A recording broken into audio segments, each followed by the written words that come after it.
Hey guys, welcome back to my channel in another video of Clinical Dentistry Hub. I hope everyone is doing good. So those who are new to my channel, please click the red color icon over there which indicates subscribe so that you don't miss out any important content of my video. Those who have already subscribed to my channel and coming back again and viewing the video, a very big thank you to you. So today I am back again with a very interesting topic, that is an intracanal irritant. So basically I have already made a video on intracanal medicament. I will mention the link in my description. You can just click on there and go and visit that site. So now let's just start the video without wasting time. So what basically an intracanal irritant is? You all might have done a case of a root canal treatment and you would be using sodium hypochlorite in a normal disposable syringe and just irrigating the canal. So there are other materials also which are available to clean your root canal. So basically if you see that the hand instrument as well as rotary instrument, they are just there to produce the shape to your canal, whereas if you see intracanal irrigants, these will help you to make your canal bacteria free. So if you see intracanal irrigant, earlier stream of hot water, physiologic saline, 30% solution of urea peroxide solution in glycerin, as well as the solution of sodium hypochlorite plus EDTA was used. So what basically the ideal requirements of an intracanal irrigant is? So an intracanal irrigant should have antimicrobial activity, it should be biocompatible, it should be non-toxic, and it should be able to flushes out the bacteria from the root canal, and it should also dissolve necrotic and vital pulp tissue, it should serve as lubricant, it should remove smear layer, and it should have low surface tension. So these are all the ideal requirement of an intracanal irrigant. So there is one classification of an intracanal irrigant which they have classified the intracanal irrigant into the chemical agent and natural agent, and under chemical agent they have subdivided the intracanal irrigant as the tissue dissolving agent, antibacterial agent and a chelating agent. In the tissue dissolving agent we have sodium hypochlorite, we have chlorine oxide, and in the antibacterial agent we have bactericidal and bacteriostatic. Under bactericidal we have chlorhexidine. Now chlorhexidine is both bactericidal and bacteriostatic, but in this classification it is mentioned under bactericidal. And in bacteriostatic we have MTAD, that is mixture of tetracycline citric acid detergent. Then in the chelating agent we have a chelating agent as mild pH and strong pH. In the strong pH we have EDTA, and in mild pH we have HEBP. So in the natural agent we have antibacterial agents such as green tea and Triphala. So this is the classification of these antibacterial agent of all the intracanal irrigant mentioned over here. So going on with this, let us first talk about what basically a sodium hypochlorite is.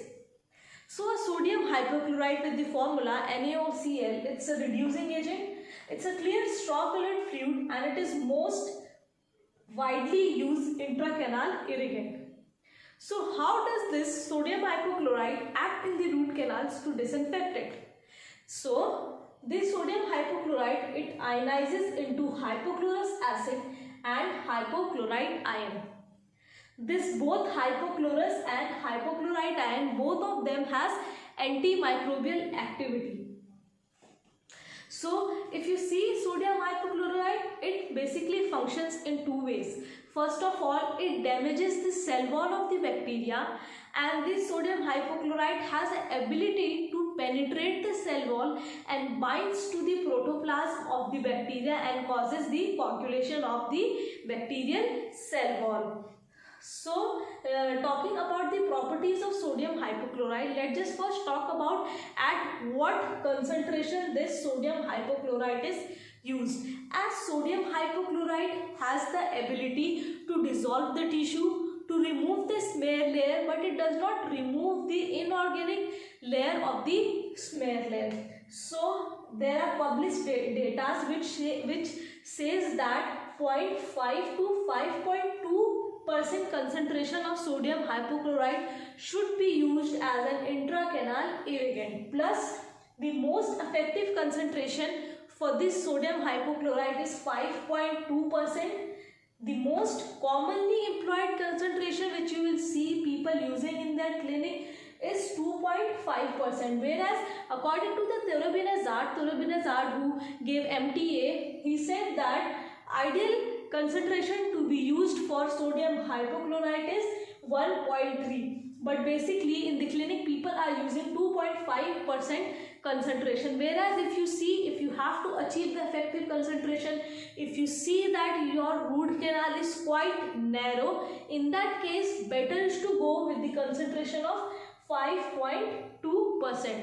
The another property of this sodium hypochlorite is tissue dissolution activity. If you will insert this sodium hypochlorite in the canal and you keep it for 20 minutes over there, it has an ability to dissolve the complete pulp tissue in 20 minutes to 2 hours. So basically this sodium hypochlorite has to be used with a side vented needle. You have seen the normal disposable syringes which is used to give LA to the patient. Instead of those syringe, it is better to use a side vent syringe. Why I am saying that? Because in those syringes, if you push sodium hypochlorite into the canal, if you put that sodium hypochlorite, there are the chances that it goes in the periapical area and causes sodium hypochlorite accident. So as to avoid this sodium hypochlorite accident, better is to use a side vented needle. So there are few disadvantages of these sodium hypochlorite is that first of all it is cytotoxic. So the one condition of an ideal irrigant which says that it should be non-toxic, it fails in it. It is cytotoxic. It causes cytotoxic effect to the periapical tissue. Moreover, it has a bitter taste, and if it comes in contact with the tissue gets burned over it. And moreover, it does not remove the inorganic part of the smear layer. So these are all the disadvantages of sodium hypochlorite. Now, besides sodium hypochlorite, we have EDTA, that is ethylene diamine tetraacetic acid. It was given by Nygaard Osprey. First of all, the most important thing is that it is non-toxic. The ideal concentration of this ethylene diamine tetraacetic acid is 2%. Most of you would be thinking that EDTA, they have used that in a gel form, like they put it on the gloves and use a K5 to coat it and then insert it in the canal. But it is used as an intracanal irrigant. There is a liquid portion of EDTA also. What is the mechanism of action is that it forms calcium chelate with calcium ion of dentine. Dentine has a calcium ion in it. It forms chelate ion with this. With this, the dentine will become friable. So when the dentine becomes friable, it is very easy to do instrumentation over there, and the canal becomes more easily to instrument and gets widened up very easily. So basically, EDTA helps in cleaning and shaping. It achieves canal patency and helps in enlargement, smear layer removal and inorganic layer also. As you have seen that in sodium hypochlorite, it was unable to remove the inorganic layer of the smear layer, whereas EDTA removes the smear layer also. So there's one thing which says that you have to keep ethylene diamine tetraacetic acid in the canal for 1 minute, not more than that. And when you are using this EDTA 17% and you are keeping it for 1 minute in the canal, then after that you have to irrigate it with sodium hypochlorite so that it washes away from there, and then you can proceed on with the cleaning and shaping of your canal.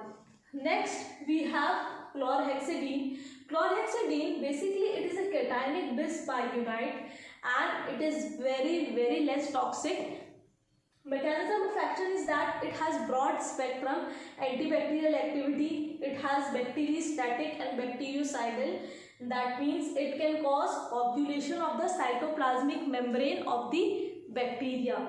Moreover, it has a substantivity action. Substantivity of a chlorhexidine over here means that if you insert it into the canal, it will be there for of approx 4 hours. Action will be there, even if it helps in the removal of E. faecalis. E. faecalis is the most common found bacteria in the root canal cases, so it also remove E. faecalis over here. The other irrigants such as MTAD, that is mixture of tetracycline, citric acid and detergent. Tetracycline over here is 3%. Then we have citric acid 4.25% and tween 80.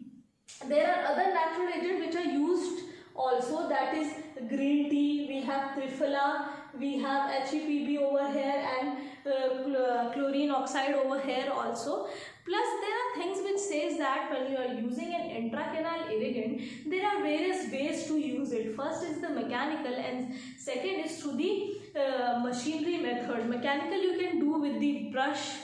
You have syringes, you have side vented syringes also, plus there are instrument for the irrigation of this, so as to achieve activation in the canal so that the liquid rotates in there and helps in the cleaning of it. It is says that when you insert the needle in the canal of its center incisor, it should be approx 3 to 4 mm short of the working length so that it doesn't get pushed in the periapical area.